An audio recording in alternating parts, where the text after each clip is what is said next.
우정팽개는 한국어로 소, 솥에 닭을 삶다 라는 뜻입니다. 이 고사성어는 큰 제목을 작은 일에 써서 낭기한다는 의미로 사용됩니다.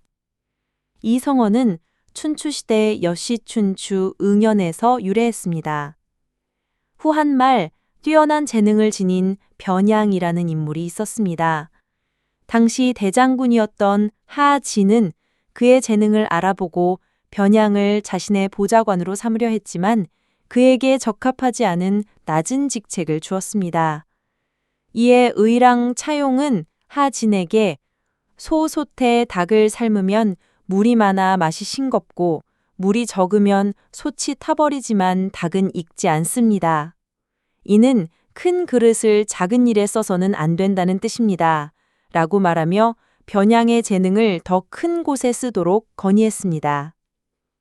이후 변양은 국왕태수가 되었지만 자신의 재능을 펼치기에는 여전히 부족하다고 여겨 관직을 내려놓았습니다. 훗날 조조가 그를 등용하려 했지만 변양은 조조를 간적으로 여기며 따르지 않았고 결국 조조에 의해 살해당했습니다. 그의 저서들도 모두 소실되었습니다. 소, 솥에 닭을 삶는 것처럼 재능이 뛰어난 인재를 적절하지 않은 작은 일에 쓰면 그 인재의 능력을 제대로 발휘할 수 없을 뿐만 아니라 일의 효율성도 떨어지게 됩니다. 따라서 사람의 재능을 최대한 활용하는 것이 중요하다는 교훈을 담고 있습니다. 우, 소우는 소를 뜻합니다. 정, 솥정은 솥을 뜻합니다. 특히 고대 중국에서 사용되던 다리가 3개 달린 큰 솥을 의미합니다. 팽, 삶을 팽은 삶다, 끓이다 라는 뜻입니다. 개, 닭, 개는 닭을 뜻합니다.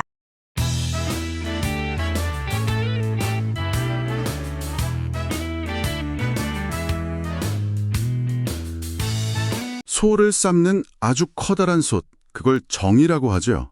이걸로 닭 한 마리를 요리한다. 상상만 해도 뭔가 좀 이상하고 낭비 같지 않으세요? 네, 맞아요. 그 모습이 바로 오늘 저희가 깊이 파고들 고사성어 우정팽개입니다. 우정팽개.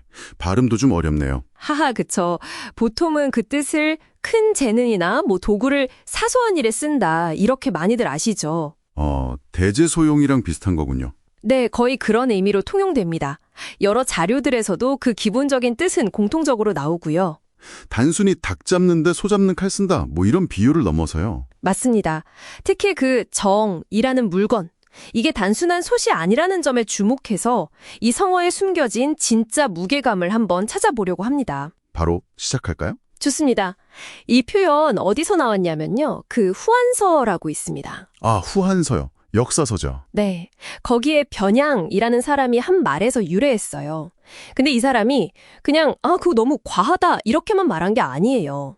그럼 뭐라고 했는데요? 소를 삶는 큰 솥, 즉 정으로 닭을 삶으면 물이 너무 많으면 싱거워서 못 먹고 물이 또 너무 적으면 타버려서 익지도 않는다. 이렇게 아주 구체적으로 지적했어요. 단순히 안 어울린다가 아니라 실제 요리를 망친다. 이런 거네요. 그렇죠.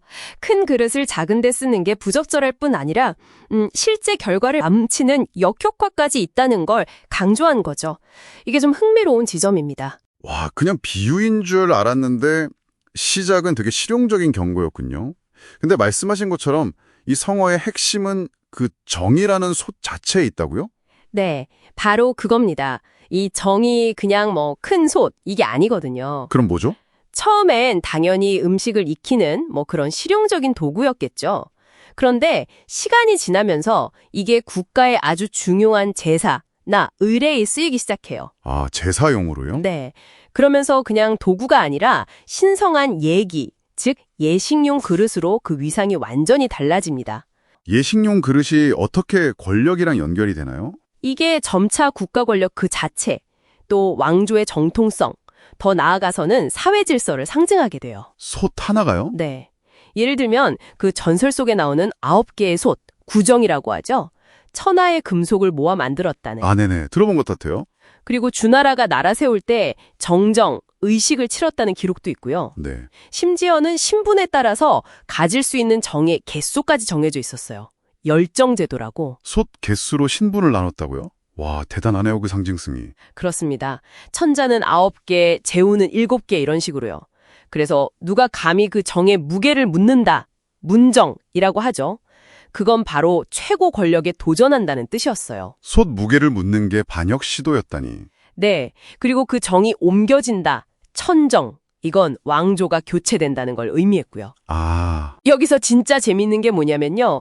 보통 서양에서는 왕관이나 왕홀 같은 게 권력의 상징이잖아요. 그쵸. 근데 중국에서는 특이하게도 음식과 관련된 도구가 권력의 강력한 상징이 되었다는 점이에요. 와, 먹는 문제가 곧 통치의 문제다. 정말 흥미로운 관점이네요. 그렇다면 우정팽개는 단순히 좀 비효율적이다. 이 정도 수준이 아니겠네요. 맞습니다. 이 정의 상징적인 무게를 알고 나면 정으로 닭을 삶는다라는 행위는 차원이 달라지죠. 어떻게 달라지죠? 이건 그냥 자원 낭비가 아니에요. 국가 권력이나 어떤 신성함처럼 아주 중요하고 상징적인 가치를 지닌 것을 정말 보잘것없는 일에 써서 그 본질적인 가치를 깎아내리거나 심지어 모독하는 행위. 이렇게까지 볼 수 있는 거죠. 와, 단순 비효율이 아니라 가치에 대한 모독이라. 의미가 정말 깊어지네요. 네, 상징적 가치에 대한 심각한 몰이해. 그런 겁니다. 그럼 아까 잠깐 언급했던 대제소용과는 어떤 차이가 있을까요? 이것도 큰 재능을 작은 일에 쓰는 거잖아요. 대제소용은 거의 같은 뜻이긴 한데요. 정이 가진 그런 특별한 문화적, 정치적 상징성까지는 포함하지 않아요. 그냥 좀 더 일반적으로 재능이나 자원을 잘못 사용한다. 이런 느낌이죠. 좀 더 평면적이랄까요? 그렇군요. 그럼 닭 잡는데 소 잡는 칼 쓴다. 즉 살개 용유도. 이건 정말 비슷해 보이는데요. 그 표현. 이건 논어에 나오는 말이죠. 네, 맞아요. 공자님 말씀으로. 이건 주로 작은 일을 처리하는데 굳이 너무 거창한 수단이나 노력을 동원하는 것. 그 효율성 문제에 더 초점이 맞춰져 있어요. 아, 수단의 과잉. 그렇죠. 반면에 우정팽개에는 사용되는 그 대상, 즉 정 자체가 가진 그 무게감, 그 상징적 가치의 훼손이라는 뉘앙스가 훨씬 강해요. 정은 그냥 소 잡는 칼과는 그 무게가 다른 거죠. 아하, 이제 확실히 알겠습니다. 수단의 과잉 문제냐, 아니면 그 대상이 가진 본질적 가치의 훼손 문제냐, 그 차이군요. 정의 무게, 이게 핵심이네요. 네, 정확합니다. 이 오래된 지혜가 오늘날 당신에게는 어떤 의미로 다가올 수 있을까요? 이게 그냥 옛날 이야기가 아니에요. 지금도 아주 유효하죠. 예를 들어서 정말 뛰어난 핵심 인재가 있는데 그 사람을 아주 단순하고 반복적인 업무에만 계속 배치하는 회사가 있다고 해보세요. 주변에 있을 법한데요. 그렇죠.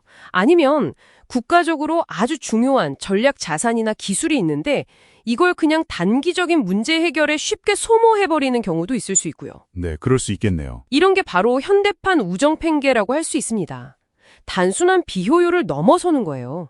그 조직이나 국가가 가진 가장 소중한 정, 즉 핵심 역량이나 가치를 제대로 알아보지 못하고 그냥 낭비해버리는 거죠. 결국은 자원이나 재능, 그 가치를 제대로 알고 그에 맞게 써야 한다는 거군요. 네, 맞습니다. 그 고유한 가치와 중요성에 맞게 배치하는 것, 그게 핵심이죠. 네, 오늘 우정팽개라는 성어를 통해 단순히 표면적인 의미, 과하다, 비효율적이다를 넘어서는 깊이를 함께 탐구해봤습니다.